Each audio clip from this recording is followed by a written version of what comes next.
If you're using ChatGPT to have random conversations in Spanish or French or whatever, you're wasting your time, and I can prove it. Look, I spent 3 months doing exactly what everyone tells you to do with AI language learning. I opened ChatGPT, I asked it to chat with me in my target language and correct my mistakes, and you know what happened? Almost nothing. My progress was painfully slow. But then I discovered something that changed everything. It turns out ChatGPT and other LLMs are incredibly powerful for language learning, but only when you use them as one part of a specific pipeline, not as a replacement for actual learning. Today I'm going to show you exactly what that pipeline looks like, why the way most people use AI doesn't work, and how you can actually use these tools to reach fluency faster than you ever thought possible. Let's get into it. If you're new to the channel, I'm Dr. Taylor Jones. I've got a PhD in linguistics from the University of Pennsylvania, and on the channel, I discuss everything related to language, linguistics, language learning, and culture. If you're into those topics, be sure to subscribe and ring the bell for notifications. This is Language Jones.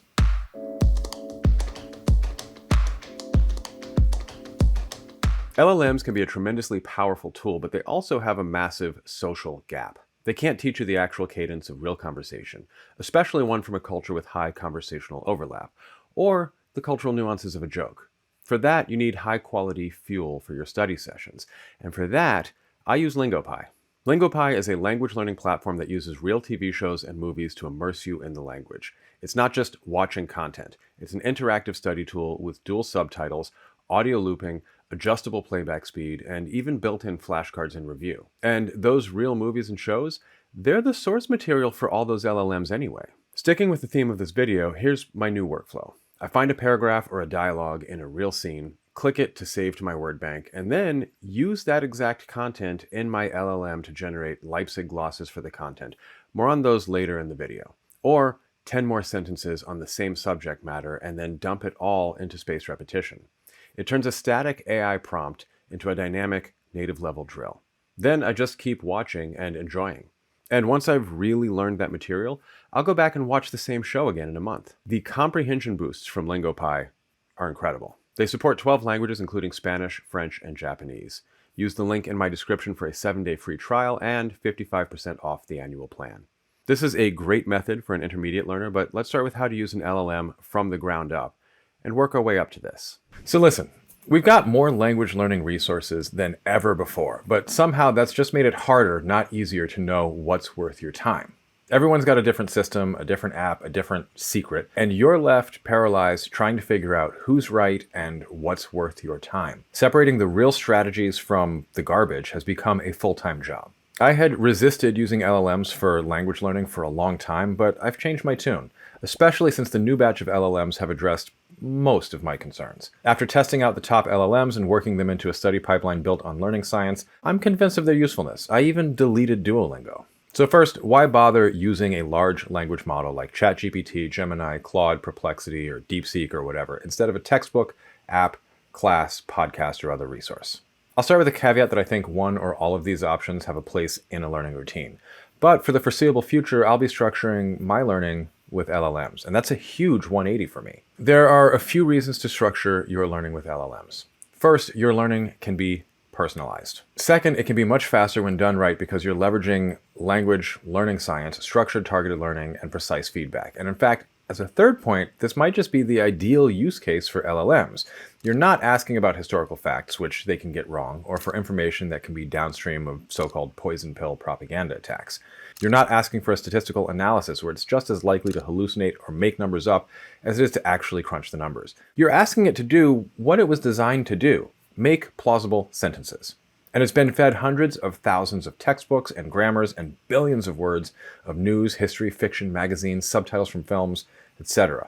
Your textbook won't teach you any of the vocabulary you need to know to buy new diapers to avoid diaper rash, or to discuss your emotions in a sophisticated way, drawing on lessons from therapy, or how to talk about a rabid stray dog, or all the parts of a tree, or art history.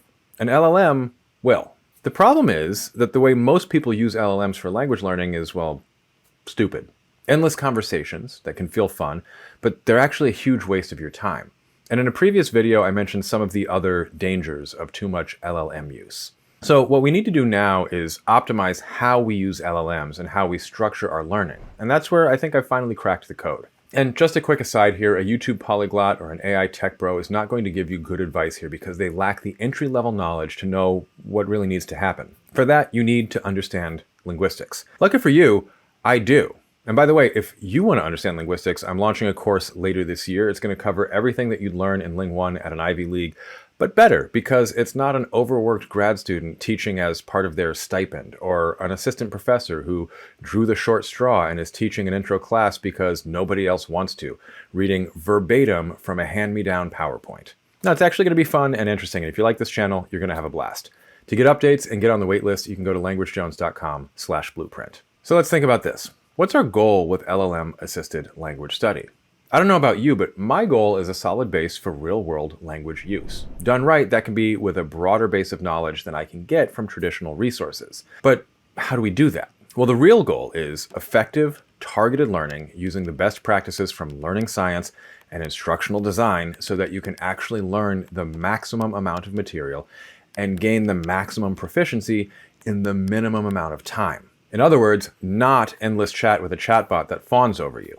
Enough of you are getting messiah complexes from ChatGPT, you don't need to develop one in Spanish too. It's also not endless conversation without locking in what you're exposed to. So this means it can't be all inside a chat. It has to be LLM use in conjunction with the basics of how to memorize. I'm going to build out a full course on this year, so if you want to join the waitlist and be notified when that's ready, definitely go over to languagejones.com/accelerator. Man, I got a lot of stuff in the works. But the first things you need to know are how to memorize, which practically nobody teaches. I use a lot of the lessons from Gabriel Weiner's Fluent Forever, which I made a review of that I'll link at the end. And I have my own preferences and best practices I have found work for me using a spaced repetition software. I use Anki to lock things into my long-term memory. I'll link both videos at the end and in the description. So let's say you're set to use a good protocol with effective encoding strategies. You've got your lifestyle dialed in, so you have sleep and nutrition for consolidation, and you have effective testing and recall structured with spaced repetition. Again, I discuss all that in other videos. It'll be in the class. I'll link. Don't worry about it if you have no idea what any of that is. Now you have the question of what to learn. Where do you start? Well, the first things to learn are the sounds and sound patterns. What you need at the beginning is an understanding of the inventory of sounds of your target language and how they're related to spelling rules. Let me give you an example, and for fun, let's make it a language with a large and different phonological inventory and a spelling system that fossilized before like a bajillion sound shifts. That's right, it's time for French. Here's a couple of good starting prompts. List all the consonants used in French using the IPA with example words for each orthographic representation of the sound, prioritizing words within the top 5,000 most common words. And of course, now do the same for the vowels. If you're thinking, how am I going to learn that? Don't worry. First of all, I've got you on IPA, and you don't even need to learn the whole thing. But second of all, later in the video, I've got a hack for hearing the spoken language that feels like magic. But take a moment to notice something really important that I did here. I did the inverse of what most textbooks do, especially if there's a new script to learn. They'll say, this is the alphabet. This letter makes this sound. This letter makes these other sounds, and so on. What we want to do is start with the sounds, the actual building blocks of the language, and learn the different ways that they're represented in writing. This is how you learn to read in your first language if you use an effective method like phonics. Second, you'll want a basic understanding of the grammatical structures, that is, the contents of a reference grammar for your target language, for instance. Third, you'll want the most common words. 5,000 is a decent intermediate level, 10,000 is what anybody would consider respectable, and 40,000 is an overeducated native speaker nerd. I have an expansive definition of vocabulary, so I include chunks, phrases, idiomatic expressions, and so on, what linguists might call lexemes or lexical items, or lexical entries. Fourth, and finally, you'll want to learn thematic use of language in a wide variety of real-world situations, widening the circle from basics for everybody to your own needs and interests, recognizing that needs and interests are two different things. So let's start with a plan based on what's realistically doable using Anki for memorization. For basically anybody, 10 new cards a day is extremely doable. That's a maximum of 100 reviews in a sitting and is achievable in a few minutes. 50 new words a day is doable in a targeted sprint, but I find I have to break up my daily reviews when I'm learning that much because I get too antsy and uncomfortable to finish in one sitting. And 50 a day is just an unsustainable pace for me. For a normal person, we'll say somewhere in the middle there. 15 to 25 new words is ideal, in my opinion, whatever you can do, whatever the maximum is. But if you're doing 10, that's 3,650 new words in a year. If you're doing 25, that's 9,125. For reference, a vocabulary of about 10,000 words is well beyond what you'd need for travel and enjoyment and being able to get around in the language. 5,000 is like a strong intermediate baseline. One way, then, to decide what to learn is to develop a targeted learning plan. Personally, I like to take a textbook and model my learning off textbook contents first. They generally cover the most important grammar, the most common vocabulary, and the highest value thematic content for early in your learning.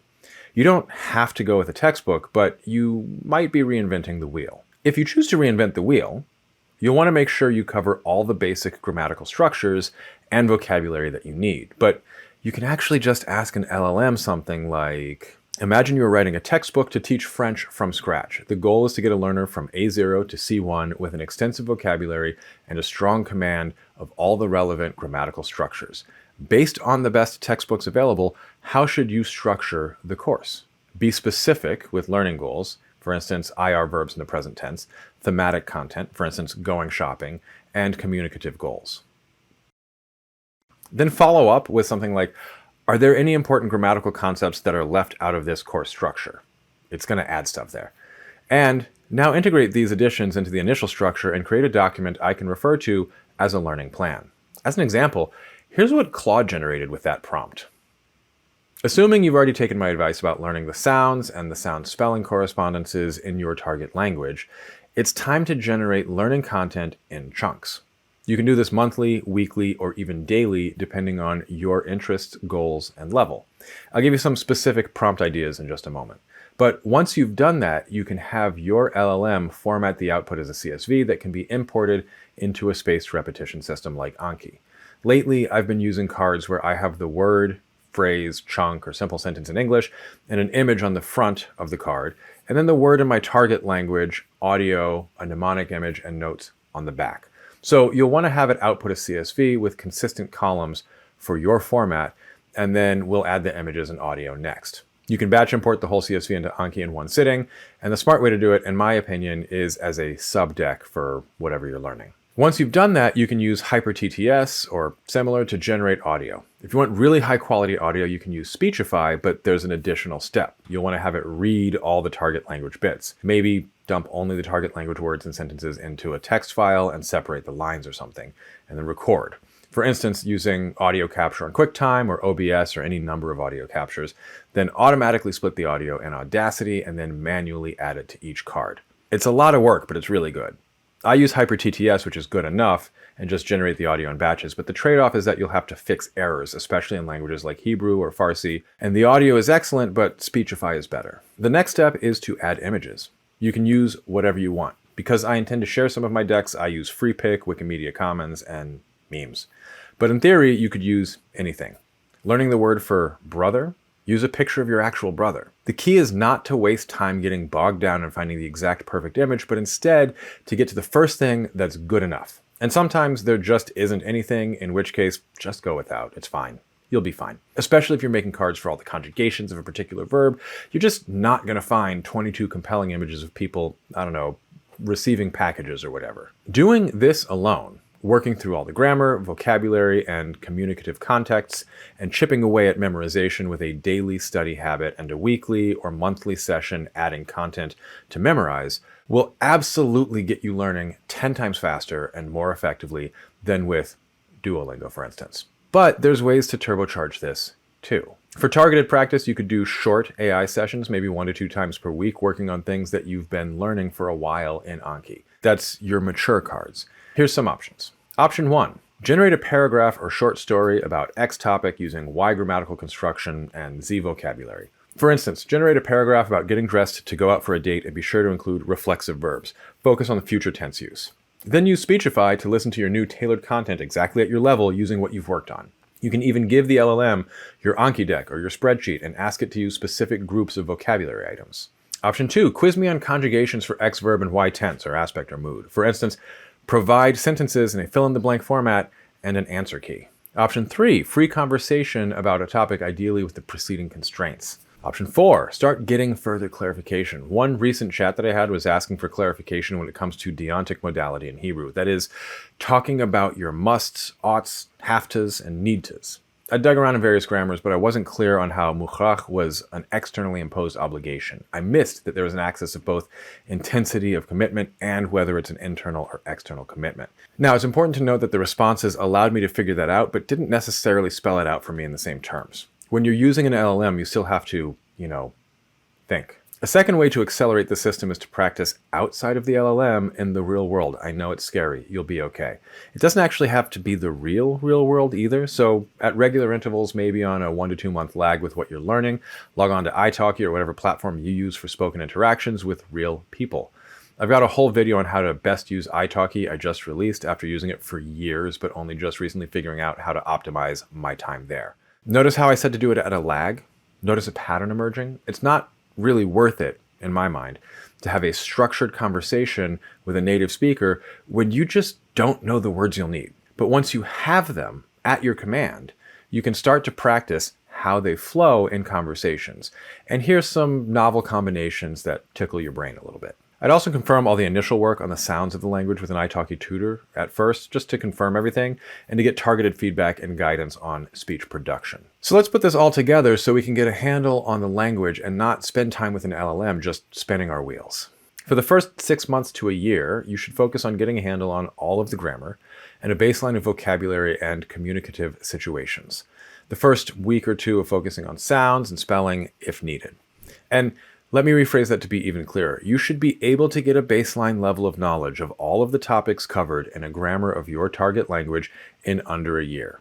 Now, don't beat yourself up if it takes longer, but don't do what I did in high school and take 4 years to learn most, but not all, of the structures of French. After that first 6 months to a year, you could start doing 2 things. First is just getting extensive vocabulary following a frequency dictionary, a resource like the Ultimate Spanish Review and Practice, or some other educational resource. Hey, it's Jones from the future, and don't worry, I'm not here to tell you about anything bad. It turns out you can snap a photo of a page of a book like that and ask for a CSV with the target language in one column and translation in another, or even in your preferred format for Anki. I did it with the Ultimate Italian Review and Practice and was impressed. Second, and this is where an LLM really shines, is extensive vocabulary and more targeted situations, especially those that you might not find in a textbook or educational resource. Some recent examples I've added to my vocabulary and the languages that I'm learning are using the bathroom, academic writing, underpants, childcare, romantic intimacy, and bugs. I literally sat bolt upright in bed at 4 a.m. and said, I should ask Claude about beetles, and then went back to sleep. Whatever your interests are. Here are some of my recent prompts and the outputs. And this is important. By 6 months, you should be engaging with real content in your language, not just AI output all the time. But you can use AI as a bridge. For instance, I'm going to read a book about Leonardo da Vinci and the Italian Renaissance. Generate a list of the most important vocabulary to know in advance with some sample paragraphs. It's a great bridge. Or, I'm going to read La Chute by Camus. Generate essential vocabulary to discuss the main themes with sample sentences. Summarize the contents in simple language, so as I'm reading, I'll have my bearings. Also, note any difficult grammatical concepts I might come across. Hint, there's a few in that book.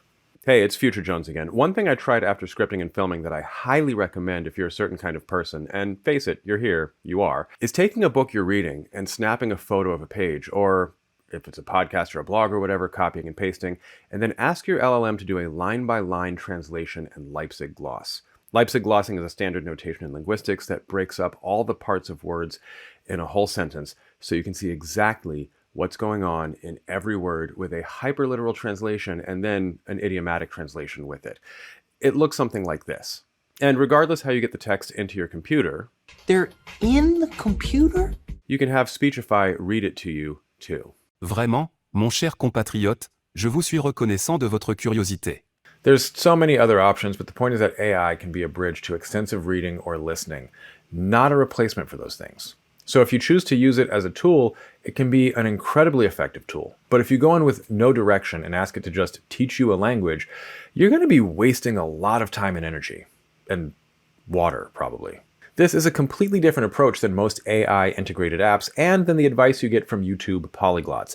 And it's not necessarily intuitive. Of course, it's much easier to ask ChatGPT to just teach me Spanish. But determining the parameters of what it means to learn Spanish and when and how you'll want to use it, and then building a finite learning plan for structures and communicative competencies and populating that with high frequency, high value content, and doing so with all the best practices from memory science, smart encoding, consolidation, spaced repetition of active recall, that's a good way to use an LLM to build a uniquely personalized learning path that covers the material you need to learn while making it interesting with the material you want to learn. If you want a free PDF prompt guide, you can grab one at languagejones.com/accelerator, and I'll link in the description and pinned comment. If you like what I'm doing with the channel, you can support it on YouTube with super thanks or over on patreon.com at patreon.com/languagejones. Please leave a comment. They are great for the algorithm, and subscribe if you haven't already. Until next time, happy learning.